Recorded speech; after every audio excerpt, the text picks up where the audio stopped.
Hi friends, कैसे हैं आप सब। आज की इस वीडियो में मैं रिव्यू करूंगा आपके साथ टाटा स्मॉल कैप फंड का, जिसके बारे में मेरे एक व्यूअर ने मुझसे पिछले वीडियो में भी पूछा था। तो वीडियो बहुत इन डेप्थ और इंटरेस्टिंग होने वाला है। आप भी मुझे कमेंट्स में लिख के बताइएगा कि आप इस फंड में इन्वेस्ट करते हैं कि नहीं करते हैं, और क्या आपके पास इससे बेटर कोई ऑल्टरनेटिव भी है। तो देखिए, जैसा कि अब आपको दिख रहा होगा, हम बात करने जा रहे हैं टाटा स्मॉल कैप फंड के डायरेक्ट प्लान ग्रोथ ऑप्शन की।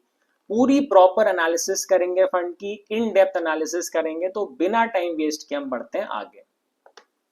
तो देखिए, इन डेप्थ जाने से पहले हम कुछ फंड की बेसिक डिटेल्स की बात कर लेते हैं। तो देखिए, अगर हम डेट ऑफ इंसेप्शन की बात करें, मतलब ये फंड मार्केट में कब आया है, तो वो डेट आप देखिए तो 13 नवंबर 2018 है। मतलब ये फंड अगर देखा जाए मार्केट में, इसको आए हुए 7 साल से भी अभी कम टाइम हुआ है, करीब करीब 7 साल से थोड़ा कम। तो फुल ऑन एनालिसिस करने के लिए मैं प्रेफर करता हूं कि कोई भी फंड मार्केट में कम से कम 10 साल तो प्रेजेंट हो। लेकिन देखिए, अगर 7 साल देखा जाए तो ना बहुत कम कह सकते हैं इसको, ना बहुत ज्यादा कह सकते हैं, तो एनालिसिस फंड की करी जा सकती है। अगर हम एयूएम की बात करें, मतलब एसेट अंडर मैनेजमेंट, मतलब ये फंड कितना पैसा मैनेज कर रहा है, तो वो अमाउंट है 11,415.83 करोड़, जो कि अच्छा अमाउंट है। फंड 7 साल से है मार्केट में, एयूएम 11,415.83 करोड़ सही अमाउंट है, अच्छा अमाउंट है। अगर बेंचमार्क इंडेक्स की बात करें, तो जैसा कि हमने देखा है मोस्टली स्मॉल कैप फंड्स के केस में, इसका बेंचमार्क इंडेक्स भी निफ्टी स्मॉल कैप 250 टीआरआई है। एग्जिट लोड की बात कर लेते हैं। तो अगर देखिए, आप अपना पैसा 30 दिन से पहले निकालते हैं इस फंड से, तो आपका 0.5% एग्जिट लोड कटेगा। अगर 30 दिन बाद निकालते हैं तो कुछ भी नहीं कटेगा। एसेट एलोकेशन, मतलब जब आप इस फंड के यानी टाटा स्मॉल कैप फंड के फंड मैनेजर को अपना पैसा देते हैं, तो वो कहाँ लगता है आपका पैसा। तो देखिए, आपका 87.46% जो आप दे रहे हैं वो लगेगा इक्विटी में। कैश एंड कैश इक्विवेलेंट्स में लगेगा 12.45%। रीट्स यानी रियल एस्टेट इन्वेस्टमेंट ट्रस्ट में लगेगा 0.08%। एक्सपेंस रेशियो देख लेते हैं। एक्सपेंस रेशियो इस फंड का, डायरेक्ट प्लान की बात कर रहा हूं मैं, उसका एक्सपेंस रेशियो है 0.33%। अगर हम टॉप 10 होल्डिंग्स की बात करें, मतलब जब आप अपना पैसा देते हैं इसके फंड मैनेजर को, जो टॉप 10 कंपनियां इस फंड की जहां पे आपका सबसे ज्यादा पैसा लग रहा है, अगर हम उनकी बात करें, तो वहां पे फंड मैनेजर जो एलोकेशन करता है वो करीब 2% करता है, कहीं पे 3% के आसपास करता है, कहीं पे 6% के आसपास करता है। मतलब जिन 10 कंपनियों में, टॉप की 10 कंपनियों में ये फंड सबसे ज्यादा पैसा लगा रहा है आपका, वहां पे एलोकेशन 2.5, 3.5, 6 के आसपास परसेंट के आसपास होता है। अगर हम पोर्टफोलियो टर्नओवर रेशियो की बात करें, तो इसका मतलब ये होता है कि फंड मैनेजर ने जो कंपनी के स्टॉक्स में आपका पैसा लगाया है, वो कितना फ्रीक्वेंटली चेंज कर रहा है उन कंपनियों को, कितना फ्रीक्वेंटली पैसा वहां से निकाल रहा है, कितना फ्रीक्वेंटली नई कंपनी के स्टॉक्स में डाल रहा है। तो वो रेशियो है 15.16%। अगर हम स्मॉल कैप कैटेगरी का एवरेज देखें, तो ये है 97.43%। तो क्योंकि ये काफी कम है, इसका मतलब क्या हुआ, 15.16% टाटा स्मॉल कैप फंड के केस में जो पोर्टफोलियो टर्नओवर रेशियो है वो काफी कम है कैटेगरी एवरेज के कंपैरिजन में। तो इसका मतलब ये हुआ, यहाँ का जो फंड मैनेजर है वो बेसिकली कंपनी के स्टॉक्स पिक करके उनको बहुत जल्दी सेल नहीं कर रहा है, या नए स्टॉक्स नहीं खरीद रहा बार बार। मतलब वो लॉन्ग टर्म के लिए स्टॉक्स में आपका पैसा लगा के वहां पे होल्ड कर रहा है। तो ये अंडरस्टैंडिंग भी बहुत ज्यादा इंपॉर्टेंट है। तो अब हम बढ़ते हैं आगे। देखिए, आगे अब हम क्या डिस्कस करेंगे, थोड़ा सा हम रिटर्न कंपैरिजंस की बात कर लेते हैं कि कैसा इस फंड ने बाकी फंड्स के कंपैरिजन में रिटर्न दिए।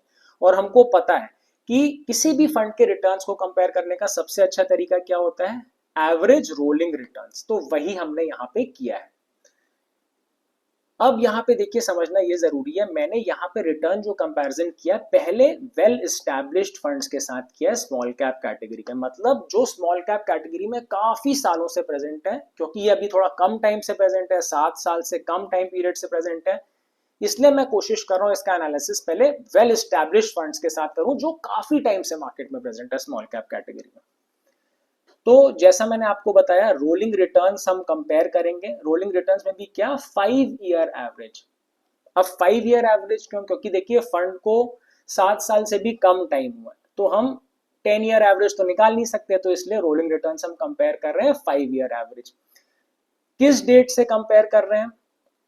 13 नवंबर 2018 से आज तक। अब ये 13 नवंबर 2018 क्या है? जिस डेट को Tata small cap fund market में आया है तभी से हम स्टार्ट कर सकते हैं, उससे पहले कर ही नहीं सकते। तो 13 नवंबर 2018 से आज तक, यानी कि 26 नवंबर 2025 तक, तो ये जो करीब करीब 7 साल से थोड़ा कम का टाइम पीरियड है, इस टाइम पीरियड में हम 5 year average rolling returns compare कर रहे हैं। किसके? टाटा स्मॉल कैप फंड के बाकी well establish small cap fund जो है मार्केट में। तो जब आप देखेंगे तो टाटा स्मॉल कैप फंड का 5 ईयर एवरेज रोलिंग रिटर्न इस टाइम फ्रेम में 32.66% है। अब वेल एस्टैब्लिश फंड्स की अगर हम बात करें तो निपॉन इंडिया स्मॉल कैप 13 नवंबर 2018 से 26 सितंबर 2025 का जो टाइम पीरियड है, यानी ये करीब 7 साल से थोड़ा कम का टाइम पीरियड है, वहां पे Nippon India small cap fund का 5 ईयर एवरेज रोलिंग रिटर्न है 35%। HDFC स्मॉल कैप फंड का 29.31%, क्वांट स्मॉल कैप फंड का 43.21%। ये तीनों वेल एस्टैब्लिश फंड्स हैं। तो अगर आप देखें तो हमें यहाँ पे क्या पिक्चर सामने आ रही है कि ये कहीं फंड बीच में है। टाटा स्मॉल कैप फंड ने जो है, देखिए अगर आप HDFC स्मॉल कैप फंड से ही अच्छा परफॉर्म किया, बाकी निपॉन इंडिया ने ज्यादा अच्छा परफॉर्म किया इससे rolling returns, average rolling returns के केस में क्वांट ने भी इससे अच्छा परफॉर्मेंस किया। अब हम बात कर लेते हैं बेंचमार्क रोलिंग रिटर्न से इसके कंपैरिजन की। जैसा मैंने आपको बताया था, ये सारे ही स्मॉल कैप फंड्स कौन से बेंचमार्क को फॉलो करते हैं? निफ्टी स्मॉल कैप 250 TRI को। तो जब हम उसके बेंचमार्क के रिटर्न से कंपेयर करें तो हमें दिखता है कि बेंचमार्क का रिटर्न जो है 29.29% है। तो आप देखिए इन सभी फंड्स ने करीब करीब बेंचमार्क को तो बीट किया, वैसे ही टाटा स्मॉल कैप फंड ने भी बेंचमार्क को बीट किया है। यहाँ बेंचमार्क का रोलिंग रिटर्न भी, एवरेज रोलिंग रिटर्न है ये बेंचमार्क का, ये भी मैंने सेम टाइम ड्यूरेशन में लिया है, 13 नवंबर 2018 से 26 सितंबर 2025 के बीच में 5 ईयर एवरेज रोलिंग रिटर्न्स। तो बेंचमार्क को तो सभी ने बीट कर दिया।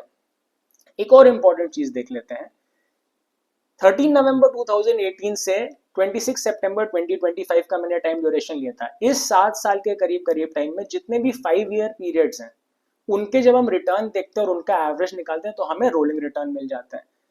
बट अब मैंने यहाँ पे क्या किया है, ये जितने भी 5 ईयर पीरियड्स होंगे इस 7 साल के टाइम ड्यूरेशन में 13 नवंबर 2018 से 26 सितंबर 2025 जो मेरा एनालिसिस का टाइम पीरियड है, तो जितने भी 5 ईयर रिटर्न्स है उनमें से मिनिमम 5 ईयर रिटर्न मैंने पहले निकालने की कोशिश करी है। मतलब किसी भी 5 ईयर पीरियड में कौन सा फंड जो मिनिमम रिटर्न, कौन सा फंड कितना देता है। तो जब आप टाटा स्मॉल कैप फंड को देखें तो किसी भी 5 ईयर पीरियड में मिनिमम जो उसका रिटर्न आया है वो आया है 25.78%, निपॉन इंडिया का 26.87%, HDFC स्मॉल कैप फंड का 21.65%, वैसे ही क्वांट स्मॉल कैप फंड का 13 नवंबर 2018 से 26 सितंबर 2025 के बीच में किसी भी 5 ईयर पीरियड में जो आप मिनिमम रिटर्न देखेंगे वो मिला है 30.21%। तो जब आप देखेंगे कि मिनिमम रिटर्न किसका मिला है, कोई भी मिनिमम 5 ईयर रिटर्न, तो वहां पे भी HDFC स्मॉल कैप का मिनिमम है। अगर आप टाटा को देखें तो वो सेकंड नंबर पे, निपॉन ने भी बेटर परफॉर्म किया उससे और क्वांट ने भी टाटा से बेटर परफॉर्म किया। तो अगेन कहीं ये बीच में है। तो देखिए ये तो हो गई वेल एस्टैब्लिश्ड फंड्स के साथ कंपैरिजन की बात। अब हम एक और इंपॉर्टेंट टॉपिक डिस्कस कर लेते हैं यहाँ पे, वो है return comparison with new funds. अब इसका मतलब क्या हुआ? देखिए इसका मतलब सिंपल है, अभी तक हमने वेल एस्टैब्लिश्ड फंड्स के साथ टाटा स्मॉल कैप फंड के रिटर्न्स को कंपेयर किया था। अब हम नए फंड्स की भी बात कर लेते हैं, मतलब जो टाटा स्मॉल कैप फंड्स की तरह थोड़े नए हैं मार्केट में, उनके साथ भी इसके रिटर्न को कंपेयर कर लेते हैं। ऐसा जब हम करेंगे तब हमको प्रॉपर फुल पिक्चर मिलेगी कि भाई हमने पुराने फंड से भी इसको कंपेयर कर लिया, जो थोड़े नए फंड्स है उससे भी कंपेयर कर लिया। तो सेम प्रोसीजर फॉलो किया है, 5 ईयर एवरेज रोलिंग रिटर्न्स निकाले हैं। अब इस बार लेकिन डेट चेंज करी है, 26 फेब 2020 से लेके आज तक, यानी कि 26 सितंबर 2025, इस ड्यूरेशन में जितने भी 5 ईयर रिटर्न्स हैं उनका एवरेज निकाल के मैंने 5 ईयर एवरेज रोलिंग रिटर्न यहाँ पे लिखा है। 26 फरवरी 2020 से क्यों मैंने लिया, इस बार डेट क्यों चेंज करी, क्योंकि जिन नए फंड्स के साथ मैंने उसको कंपेयर किया टाटा स्मॉल कैप फंड को, वो मार्केट में थोड़ा लेट आए हैं। तो जो लेटेस्ट फंड है इनमें से वो आया है 26 फरवरी 2020 को, इसलिए मैंने 5 ईयर एवरेज रोलिंग रिटर्न्स भी 26 फरवरी 2020 से आज की डेट तक कैलकुलेट किए हैं 5 ईयर एवरेज। तो जब आप यहाँ पे कंपेयर करेंगे तो टाटा स्मॉल कैप फंड का आया है 5 ईयर एवरेज रोलिंग रिटर्न इस टाइम ड्यूरेशन में 34.99%। नए फंड्स में जो कुछ काफी सुनने में आ रहे होंगे, आपको काफी वीडियोस देखे होंगे, काफी पॉपुलर लग रहे होंगे, वो है बंधन small cap fund, Invesco India small cap fund, Canara Robeco small cap fund. इनसे जब हम कंपेयर करेंगे तो टाटा स्मॉल कैप का जैसे मैंने बोला 34.99 था 5 ईयर एवरेज रोलिंग रिटर्न, बंधन स्मॉल कैप का 36.69% है, इससे ज्यादा है। इन्वेस्को इंडिया का 34.27 है, थोड़ा सा ही कम है टाटा स्मॉल कैप से। कैनरा रोबेको का 34.05% है।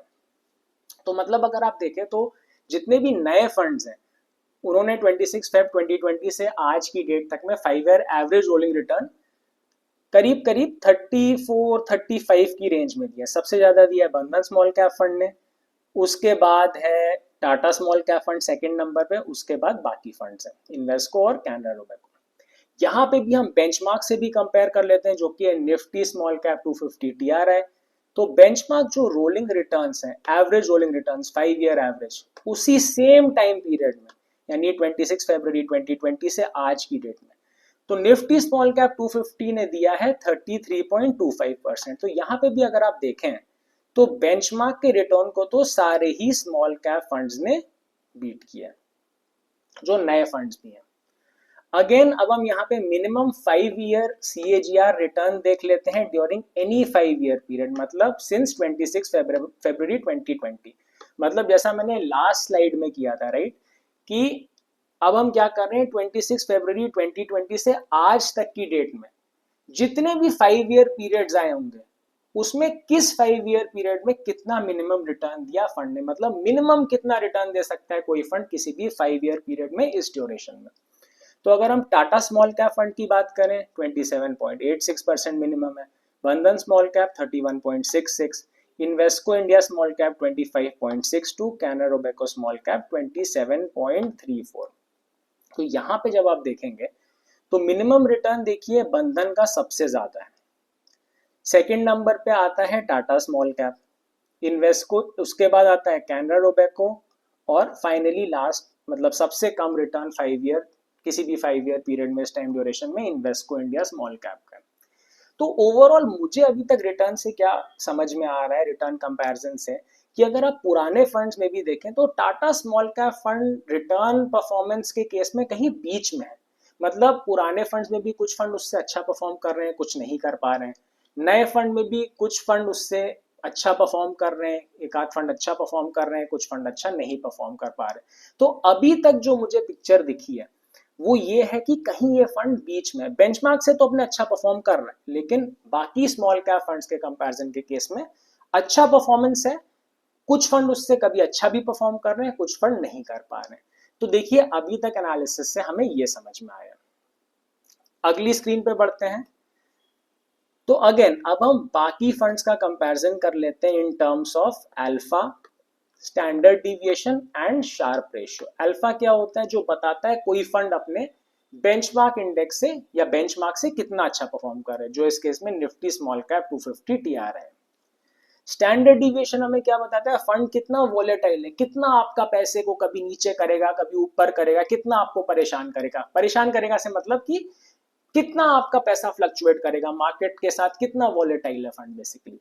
शार्प रेशियो मतलब क्या है, रिस्क एडजस्टेड रिटर्न्स, मतलब कि फंड कितना रिटर्न दे रहा है कंपेयर टू जो उसने रिस्क लिया है। तो अल्फा जितना ज्यादा उतना अच्छा है, स्टैंडर्ड डिविएशन जितना कम उतना अच्छा है, शार्प रेशियो जितना ज्यादा उतना अच्छा है। जब हम टाटा स्मॉल कैप फंड के अल्फा को देखेंगे तो हमें क्या दिखेगा कि अल्फा इसका करीब करीब 11.09% है। बाकी से जब आप कंपेयर करेंगे तो आप देखेंगे कि HDFC का अल्फा इससे ज्यादा अच्छा है, HDFC स्मॉल कैप फंड का, बंधन स्मॉल कैप फंड का इससे अच्छा दिख रहा है, इन्वेस्को का इससे अच्छा दिख रहा है, निपॉन इंडिया और क्वांट स्मॉल कैप फंड का इससे कम दिख रहा है। स्टैंडर्ड डिविएशन या वोलेटिलिटी की बात करें तो टाटा स्मॉल कैप फंड की वोलेटिलिटी 19 है, इससे ज्यादा वोलेटिलिटी इन्वेस्को की है, बंधन की भी इससे थोड़ी ज्यादा है। इससे कम किसकी वोलेटिलिटी है? निपॉन की, क्वांट की और एचडीएफसी की। मतलब ये तीन फंड्स वोलेटिलिटी के टर्म्स में इससे ज्यादा अच्छे हैं, बाकी बंधन और इन्वेस्को ज्यादा वोलेटाइल है इसके कंपैरिजन में। शार्प रेशियो या रिस्क एडजस्टेड रिटर्न्स की बात करें तो -0.46 है टाटा स्मॉल कैप फंड का। अब शार्प रेशियो जितना ज्यादा उतना अच्छा है, तो अगर हम देखें तो शार्प रेशियो ये नेगेटिव में -0.46 है, तो इन्वेस्को का शार्प रेशियो इससे ज्यादा अच्छा है क्योंकि ये कम नेगेटिव है। वैसे ही बंधन का भी शार्प रेशियो इससे ज्यादा अच्छा है -0.17, एचडीएफसी का भी इससे ज्यादा बेटर है। निपॉन इंडिया का इससे कम अच्छा है क्योंकि ये ज्यादा नेगेटिव है, और क्वांट का भी इससे कम अच्छा है। तो अगर आप ओवरऑल पिक्चर देखें ना फंड की, तो मुझे जो समझ में आ रहा है वो ये कहीं ये बीच में पड़ रहा है। देखिए हर केस में, रिटर्न के कंपैरिजन के केस में भी, और अल्फा, स्टैंडर्ड डिविएशन और शार्प रेशियो को भी हम देखें तो कुछ फंड उससे अच्छा परफॉर्म कर रहे हैं, कुछ फंड उससे नहीं अच्छा परफॉर्म कर रहे हैं। तो देखिए इस वीडियो में मैंने आपके साथ इन डेप्थ एनालिसिस करी है टाटा स्मॉल कैप फंड के बारे में, चाहे वो रिस्क की बात हो चाहे वो रिटर्न्स की बात हो। अब मैं यहाँ पे आपके साथ एक और बहुत इंपॉर्टेंट बात शेयर करने वाला हूँ, जो बहुत से लोग मिस आउट कर देते हैं, ओवरलुक कर देते हैं, लेकिन जो बहुत इंपॉर्टेंट है वो होता है फंड मैनेजर। अब देखिए टाटा स्मॉल कैप फंड के केस में एक पॉजिटिव पॉइंट ये है कि उनका फंड मैनेजर उनके साथ तब से प्रेजेंट है जब से ये फंड लॉन्च हुआ है, तो ये अच्छी चीज है बहुत।